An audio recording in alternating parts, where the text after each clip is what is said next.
د ملک د نورو برخو په رنګ ملکن ضلع کې هم د اختر خوشاله ډیر په مذهبي جوش او جذبې سره منځلي کیږي. د اختر منظره پس خلکو د یو بل سره مبارکي او غم خادي وکړي. ولې د ملکن سرخار بډخيري جراوانان پارک او د تانې میله د ټولو نه خاص اهمیت اختیار کړی دی چې ورته ډلې ماشومان راځي. د زنګوګانو ټالونو د کشتو د چکرو او د مختلف لوبو او خوراکونو نه خوندونه اخلي.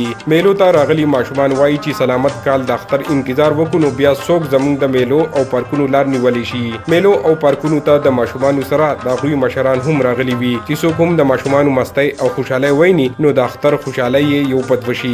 ما الته دی کې مو ځانګل بیا الته راړم هغه بل کې مو ځانګل او موږ ډېر انجوای کوو دلته. خپل خورځا او خوري راوستي دي تانې را مېرې نه خوند پورته کو ښه مزه مو تو اغستا خوراک مراک مو خو کو موږ دلته خپل کور ماشومان چې راوستي هغوی ښه انجوای وکړه. هغه هم نه داسې نه غواړي چې موږ کور ته لاړ شو. دلته ښه انجوای مو وکړه ماشاءالله. هسې خو ملکن کې د میلو شمیره د نشت برابر ده ولې بیا هم د اخترونو په موقع دا رنګه میلې موږ ته زوړ تاریخ را یادوي کوم چې زموږ د کلتور مهمه برخه ده. دا رنګه علي زلي یقینا د ژوندي قانونو نښې دي کوم چې موږ ته د امن ضمانت راکوي. عمران دریاب، خیبر نیوز، تاڼا، ملکن.